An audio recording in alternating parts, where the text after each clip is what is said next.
Hello, everyone. I hope you're well out there, and thank you for tuning in to our Piktochart series. My name is Wilson, and I'm a project specialist with Piktochart, and I'll be your host for today's Piktochart.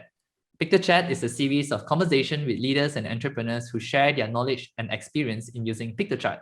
And today, I'm delighted to be joined by Deborah Tan, a senior communications manager with Revolut, who happens to also be an avid Piktochart user since 2013. Hello, Deborah, and welcome to our Piktochart today. How are you doing over there in Singapore? Hey, hi. Thanks for having me. Yeah, Singapore is we're just easing up on our lockdown. So starting today, two people can start dining in restaurants and cafe, which is a huge relief after a month of not being able to go out. But yeah, I understand, Malaysia probably has it worse than us. And I'm really looking forward to a time where both countries can start traveling again and stuff like that. So just before the lockdown, Malaysia went into its first MCO. I was actually in KL and we actually drove all the way home from KL early in the morning just to, avoid the jam. But yeah, I really miss traveling and I really miss Malaysia. So hopefully things will start looking up for you guys soon. Yeah, so hopefully things are getting better and things are recovering as well in your country, in our country. Before we begin our Piktochart, I'm sure our audience would love to know you better. I know you have a wealth of experience throughout your career, so I'm going to give you this opportunity to introduce yourself further. Maybe let us know how you got started in the communications field and what led to your role today with Revolut.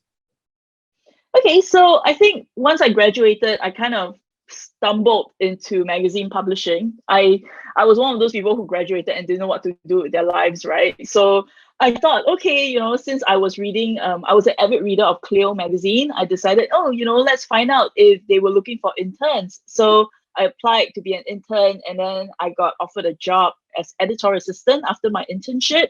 And I stayed in Clio for about 10 years before I moved on to launch Cosmopolitan in Singapore in 2011. So that was, the magazine time where things were still printed, lots of print material. But during that time, I noticed that every time our clients wanted to do like special projects, wanted to do, print projects around their products, their services, my sales team always come to me and I will try to explain what I have in mind to them. And I would always take a piece of paper out and started drawing how I envisioned things would be laid out on the page. And they would take my sketches and they would go to the clients, and the clients would look at my sketches and go, yeah, okay, this is what we want. So I think, really my relationship with visual communications really started back in the magazine day, just that it was all paper and pen. Then in 2013, I left magazine to start my own digital content agency. At that point in time, I think a lot of people were still straddling between print and online, and they're thinking that print is always going to be the authority and people are always going to trust print more than they trust online content. But I didn't feel that way. I felt like I think online was really the way to go, right? Like it was changing the way people were consuming content, and not so much the user generated content part of it, but also because people were getting more digitally savvy and blogs were gaining a lot of popularity. So I thought it is time to try something new. So I decided to start my own content agency with 3 other partners. And this content agency was really focused on digital content. How do we help brands like your L'Oreal, Shiseido, Volkswagen to put more resources into creating great digital content, not just blogger content, but more like how do they create their own pipeline of great digital content, right? So that was it. And then I think in 2016, I decided to go into tech and I joined SmartUp, which is an ad tech platform. And then last year in October, I left SmartUp to join Revolut as its senior communications manager. So that's just the summary of it. Wow, what an incredible journey that you've been through. I'm sure you've seen the evolution, like what you said, how content are digitalized now. So yeah, I think your wealth of experience is so valuable for people who are in perhaps marketing or content these days. And what you're going to share with us, I'm sure is going to be very helpful for people. So yeah, thanks for I giving hope us just so. an overview of that. Like I said, you are a user since 2013, and that is amazing because I rarely get to have a chance to speak with users who have been with us from the early stages of Piktochart. So maybe you can share with us, how did you first discover Piktochart? So 2013 was when I started my digital content agency, and I realized that infographics were an emerging way of communicating content. Beyond the bloggers, beyond the video content, I realized that there is a group of people who don't really want to watch videos, don't really want to read. So if they don't want to watch videos and they don't want to read, how do they learn anything? And so the visual infographics were, sort of like a nice in between. So I think I Googled like free infographics design platform or something like that, and I found Piktochart, and I signed up for a free account, used it for a bit, created my first infographics and thought, hey, the user interface is really friendly. It's really a no-brainer to use, I would say. People have told me to try another infographics designed platform, which is very well known now, but I tried it before and I didn't really like the feel and the way it worked. So despite several attempts at trying to pull me away to other like providers, I've always come back to Piktochart. And I think, it really goes back to the great design that you guys had starting in 2013. The platform hasn't changed much. It's 2021. I haven't seen the platform change much. There are new features and stuff like that, but the principles behind your platform remains very much the same. And as a customer, I really appreciated that.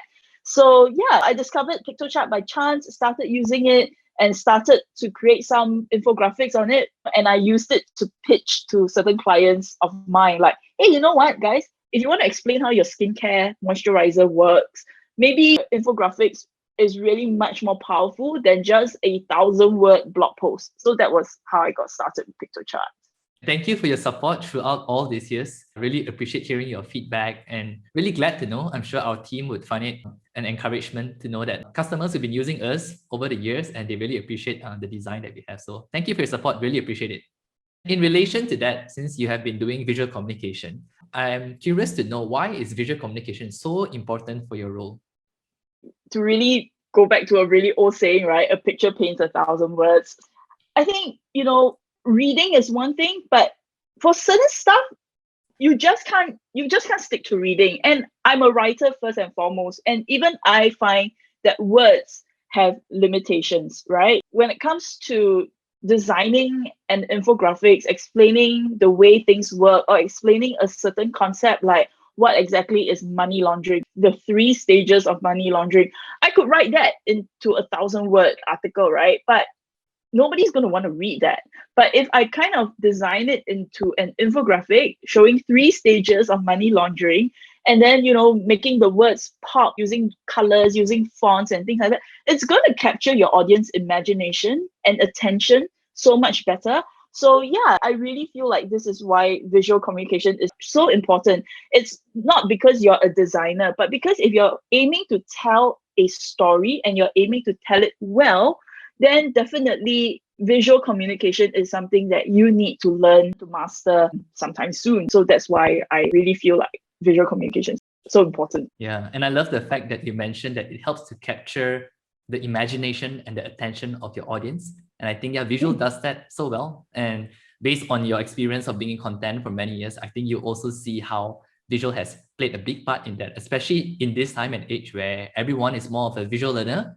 Rather than reading something, they would just like to visualize something and see it and get something very fast. We'd also like to hear more about how has visual communication or Piktochart benefited your current organization at Revolut, or perhaps from your previous experience that you've shared with us earlier.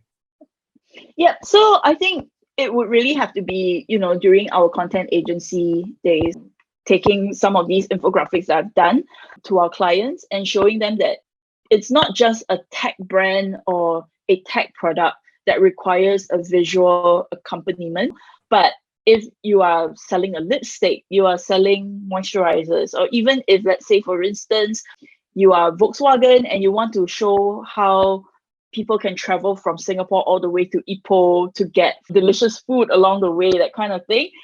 These are great as a blog post, but they would be more compelling as an infographic with great pictures to sort of illustrate that point, right?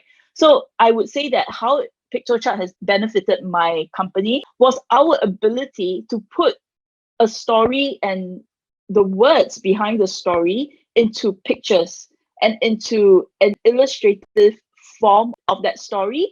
So I think a lot of clients appreciated that, hey, these people don't just know how to write.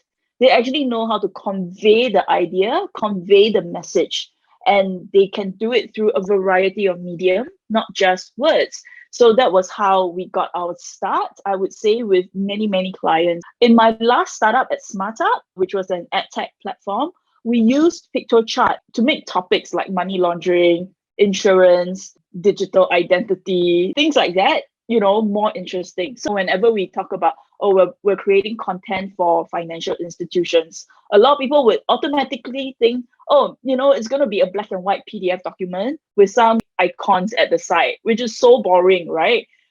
So what we were able to sort of tell our clients, the unique selling point of SmartUp is that not only is our content team able to take your content, understand it, and sort of explain it to the audience in a layman like terms and making it easier for them to understand, they are also able to hold their attention by designing these fantastic visuals. So that was how I think SmartUp's content arm really got its very healthy pipeline of business back in the days when I was still running the content team. That's how I feel like Piktochart has benefited these two agencies that I've worked with. Wow, it's so incredible to hear how visual communication has really benefited your organization. What about now? How do you use Piktochart and how has it benefited you in your current role? So one thing I think a bit cheeky, but I would say that, when people think they click on infographics, they must design an infographics, which is not true. You can start with a blank template and you can design anything on it, So I have done full page ads. I have done podcast cover art. I have done resumes on Piktochart. I have done so many things using Piktochart and the infographics option. And the thing is, you can customize the sizes as well. So you don't actually have to stick with a long, narrow piece of work. You can sort of change the size and make it into A4. You can make it into an Instagram story size and whatsoever. So, I've used Piktochart in so many variety of ways. It may not even be to design an infographic now. It could be just a way to get certain projects going. Like say, for instance, before I left SmartUp, we were talking about redesigning the app. And I actually designed the entire app flow, the way the app should look, the way each page should look on Piktochart. That's how I'm using Piktochart now. It's just a much easier Adobe like design software, and it's so much better. I appreciate the fact that you mentioned that because I think when you first discovered Piktochart, it was known as an infographic tool.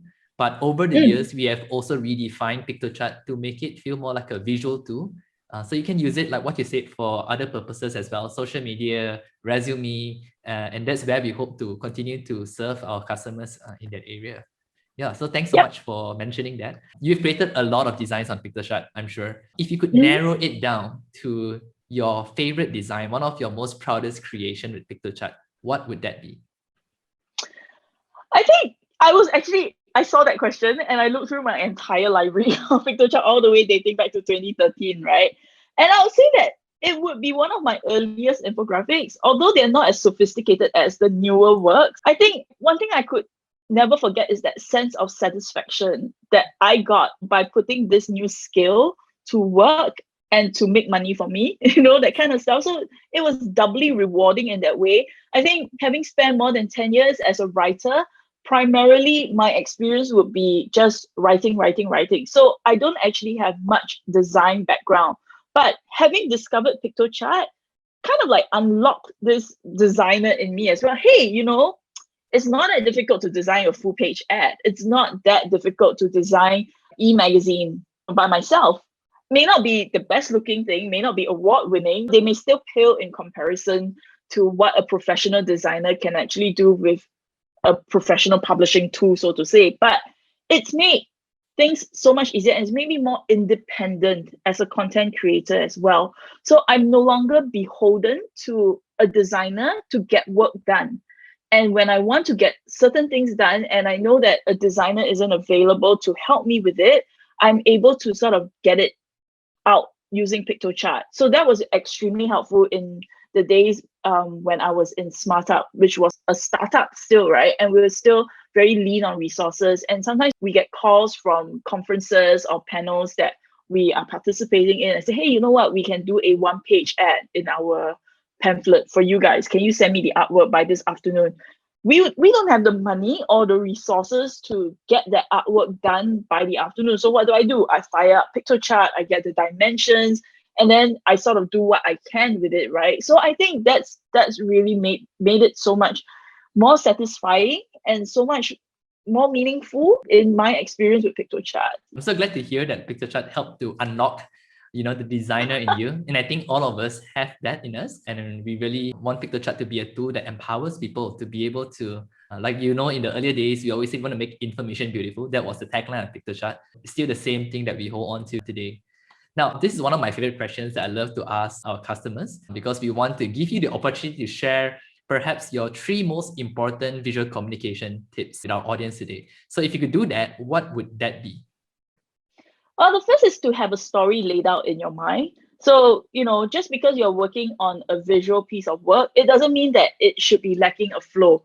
A lot of times when I work with new content people who are trying out infographics for the first time, they just plonk everything down like it's a sketchbook, right? But there is no flow to the story. And that is something that I feel you need to inherently cultivate. So you need to have your story in mind. And with a story, that means there's an introduction, which is your beginning. What is this infographic about?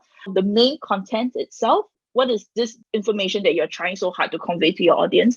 And of course, finish off with a takeaway or a lesson that your audience can learn, right? So what is, at the end of the day, after I finish reading this infographic, what else am I supposed to do with it? So there's always that information value, that content value that you need to build into your visual communication, even though it's visual. So you have that story in mind. The second tip would be sensitive to font sizes. A lot of people, they're font size blind, but these things come with practice. So I would say observe and adapt. There are lots of great infographics examples that you can see from the internet. And from there, you can sort of learn how to be better as well. So say, for instance, sometimes when I'm stuck for inspiration, I will go, infographics on personal hygiene, for example, right? Then I would see what other people have created out there. And from there, maybe I will get some inspiration. But also from there, I will also learn things like try not to have too many colors, try to have maybe your fonts, your headers would be your biggest font size, your introduction would be the medium-sized font, and then your copy font would be this. What's the difference between a serif font and a non-serif font? All these you need to observe, adapt, and incorporate into your visual communication as you sort of grow as a designer. And then the third would be to get your brand colors and brand fonts sorted. So you can sort of save these inside Piktochart, decide what your brand colors are and what your brand font is, and upload them into your account. And so when you're working on the design, you will always know that you can easily tap into your brand fonts and brand colors, and you won't be distracted by anything else. So I think these are the 3 key things that I would think is the most important in my journey as a visual communicator. And I love that you mentioned all of this, because these are things that our graphic designers would always emphasize. And hearing it coming from a customer like you just reinforces that. And I'm sure our audience who's listening to this would also find that very valuable, because it comes from someone who perhaps haven't exactly got into visual design, but then along the way learned that from the experience. And what you said is really on point. So thank you for sharing that. We're coming to the last question. And my question to you is this: what is your favorite feature about Piktochart? Well, actually, I have 2. It's a tie. Okay. So if I can share, so I guess it's, first of all, is the ability to add brand fonts and colors very easily into my account. And then the second one is being able to access a whole library of images from Unsplash. So that really was a game changer. The moment you guys sort of like introduced it to the platform, I think really my infographics kind of like leveled up as well. Not only is there like photo frames that you can drag the pictures into the photo frame and adjust the cropping and things like that, which I think is really helpful in making certain designs neater, because now you don't have to wonder whether your circle is the same size as the circle above it and things like that. So it's very important, especially if you're someone who is quite OCD like me, right? So sometimes the circles being a different size can really give you sleepless nights. So yeah, so I would say these two are my favorite features so far on Piktochart. Well, we're happy to hear that. And of course, we have a lot of new features that we are looking to improve and implement. And hopefully that will continue to be beneficial for your role with visual communication. Well, I think this is a great place to wrap up. And thank you so much, Deborah, for joining us today and taking your time to share your story with us. It was truly a pleasure to have this conversation with you today. Thank you. And I mean, I love that you gave me a chance to show my appreciation to the Piktochart crew as well. I really enjoy using the platform, and I never stop advocating for this platform. Every time somebody asks, what exactly do you use to design your infographic? I say, go to Piktochart. Yeah, so that's great. And I hope you guys will just get better and better and better. Yeah. Thank you so much for your support and for being such a strong advocate for Piktochart. So for our audience who've listening to this today, if you've enjoyed this Piktochart episode, feel free to check out the rest of our Piktochart playlist. You can hear more inspiring stories from leaders and entrepreneurs who are advocates of Piktochart, just like Deborah. And if you'd like to stay connected with Deborah or myself, the best place to find us is on LinkedIn. So feel free to connect with us over there. And that's the end of our Piktochart today. And thank you again for joining us.